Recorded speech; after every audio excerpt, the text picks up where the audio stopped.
एक मोठी भेट थोड्याच वेळात आपल्याला मिळणार आहे। ते आपल्या सर्वांचे लाडके मुख्यमंत्री आदरणीय देवेंद्रजी, उपमुख्यमंत्री शिंदे साहेब, अजित दादा, ह्या सर्वांचं नतमस्तक होऊन मी आज त्यांना प्रणाम करते। जिल्ह्याचे अध्यक्ष बाळा तावडेजी, आमचे ज्येष्ठ नेते आणि माजी जिल्हाध्यक्ष श्रीकांत पांडेजी, भारतीय जनता पार्टीचे महामंत्री निखिल व्यास, योगिताताई पाटील, आप्पा बेळवणकरजी, आमचे अरविंद यादव नगरसेवक व जिल्ह्याचे उपाध्यक्ष जगदीश ओझाजी, अमर शहाजी, जितेंद्र पटेलजी, उपस्थित असलेले बीडीएचे अध्यक्ष आमचे हरीशभाई जैन, उपस्थित असलेले सर्व सोसायटीचे चेअरमॅन, सेक्रेटरी आणि माझ्या सर्व उपस्थित दहिसरमध्ये ज्या ज्या लोकांची घरं बनवण्यासाठी त्रास होत होता ते सर्व माझ्या दहिसरकरांना सुद्धा सादर प्रणाम करत आहे। मी सुद्धा अण्णा चार्टर फ्लाइट घेऊन आले। मी अधिवेशन अटेंड करून डायरेक्ट एअरपोर्ट वरून मी सुद्धा आजच्या कार्यक्रमाला आलेली आहे आणि रोज रात्री 12:30-1 पर्यंत हाऊस चालायचं। सकाळी कडकडीत थंडीमध्ये 9:30ला पुन्हा हाऊस अटेंड करायचं। पण हे सगळा त्रास हा रडार हलणार ह्याने पूर्ण जोश येऊन गेला।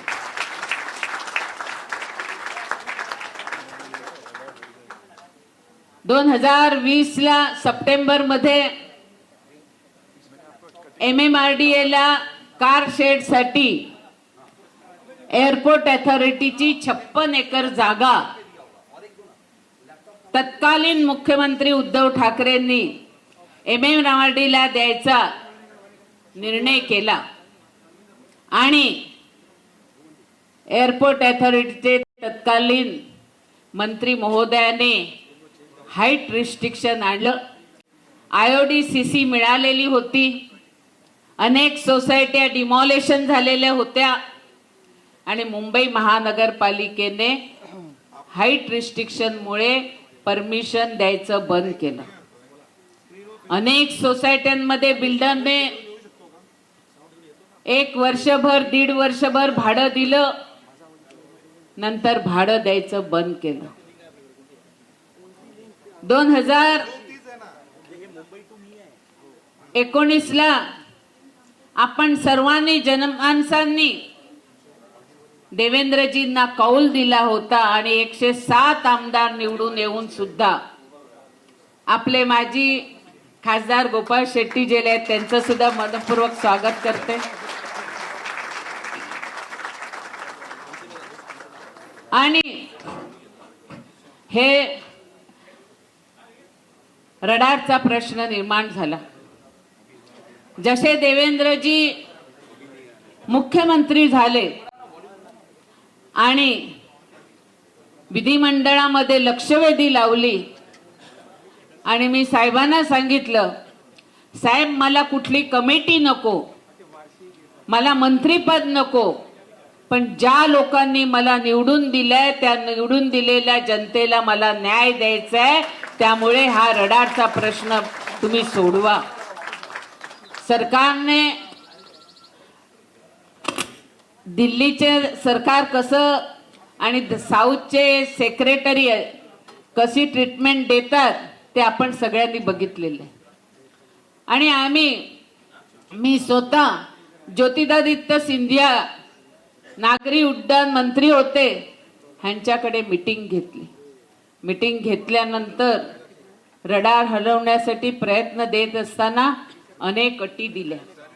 देवेंद्रजींकडे पुन्हा मीटिंग लावली आणि आम्ही सांगितलं, देवेंद्रजींनी सांगितलं की मुंबई महानगरपालिका ला जागा द्यायला महाराष्ट्र सरकार तयार आहे आता आमचं कार शेड हे तिकडे होणार नाहीये, आमचं कार शेड हे आरेला होणार आहे. त्यामुळे ही जमीन आपल्याला मुंबई महापालिकेला देण्यास हरकत नाही. त्यानंतर पुन्हा मीटिंग झाली.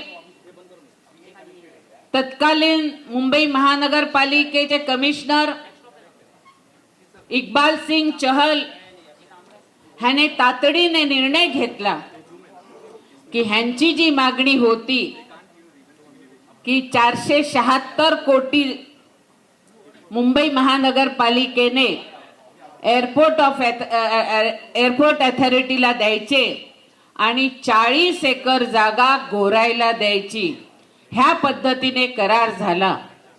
आणि हा करार होत असताना मी लगेचच युडी मध्ये आरक्षण टाकलं आणि तिकडे थीम पार्क करण्याचं आरक्षण आपण युडी मध्ये टाकून घेतलं. हे झाल्यानंतर अनेक मीटिंग झाल्या.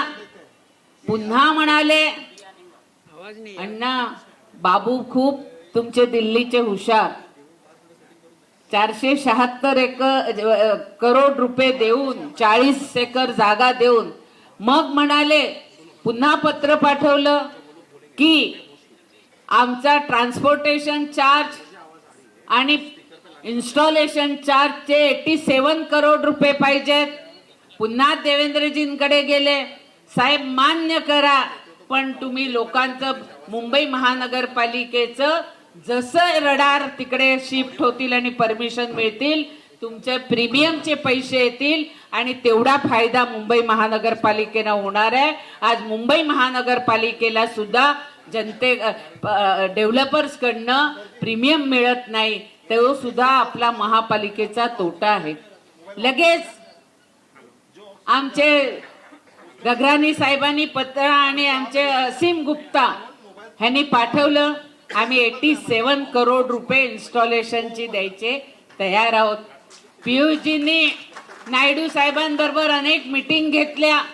माझ्या मतदारसंघातला प्रश्न आहे, राज्य शासनाच्या वतीनं आमचे देवेंद्रजी आणि आमच्या युडी सेक्रेटरी असीम गुप्ताजी आणि मुंबई महानगरपालिकेचे आमचे कमिशनर भूषण गगरानीजी ह्यांनी जे जे दिल्लीने सांगितलं ते सगळं मान्य केलं. आणि आज वेळ आलेली आहे. आज देवेंद्रजींनी काल हाऊस मध्ये सुद्धा सांगितलं का निर्णय आम्हाला जो काही केंद्राने सांगितलंय त्या अटी शर्ती आम्ही सगळ्या मान्य केलेल्या आहेत. आणि ह्या अटी शर्ती मान्य केल्यानंतर रखडलेले सगळे प्रोजेक्ट आज मला कुठल्याही कार्यक्रमामध्ये आली 2 नंबरला पंचवटीचे मेसेज यायचे, तुमच्या अवधूत नगरचे मेसेज यायचे, शारदाग्राम मधले मेसेज यायचे, आशिष कॉम्प्लेक्सचे मेसेज यायचे, एनिल वाल्यांचे मेसेज यायचे, ताई हा तुम्ही रडार कधी हलवणार. मी काय सांगू, मी सांगायचे हो होणार होणार होणार, पण तो सोनियाचा दिवस आज उजाडलेला आहे. आणि हा फक्त केंद्रीय मंत्री आदरणीय नायडूजी पण इकडे आलेले आहेत आपल्या बरोबर ऑनलाईन, त्यांचं सुद्धा मी स्वागत करत आहे. Naidu ji thank you very much. ये देखिए कितनी जनता इधर बैठी है, इतने ही लोग वो साइड बैठे हैं, उधर भी हमने एलईडी लगाया है और वो सभी लोग आपका इंतजार कर रहे हैं कि नायडू जी कभी मुंबई और दहिसरकरों को अभी एक बड़ा गिफ्ट देने वाले हैं. तो आपका यहाँ स्वागत हो रहा है नायडू जी. मैं पूरी दहिसर की जनता के ओर से आपका अभिनंदन करती हूँ, आपको धन्यवाद देती हूँ कि आज हजारों लोगों को आपने दिलासा दिया है. हजारों लोगों का घर का जो प्रश्न था वो प्रश्न अभी उनको खुद के घर बनाने के लिए, डेवलप करने के लिए आप लोग की मैं आपका स्टेटमेंट का इंतजार कर रही हूँ नायडू जी. धन्यवाद. फिर एक बार मैं आपका धन्यवाद अदा करती हूँ. आपल्याला आता मुरली मोहोळजी हे आपल्याला संबोधित करतील, मग नायडूजी संबोधित करतील आणि मग आपल्या सर्वांचे लाडके लोकप्रिय खासदार आणि केंद्रीय मंत्री पियुष गोयलजी सुद्धा आपल्याला संबोधित करतील. मी पुन्हा एकदा इकडे समस्त दहिसरकरांचं मनपूर्वक स्वागत करते, धन्यवाद देते की आपण सर्व काल टाइम चेंज झाला. पहिला आपला 7:30ला टाइम होता, अचानक मेसेज आल्यामुळे आपण वेळेवर सगळे आले.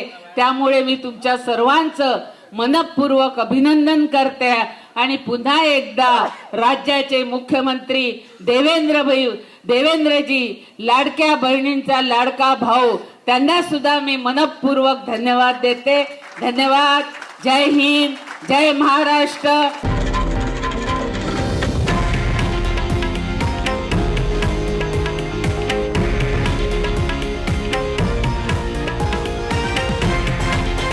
हे आहे देशातील नंबर 1 न्यूज नेटवर्क आणि आपण पाहत आहात TV9 मराठी, एकमेव.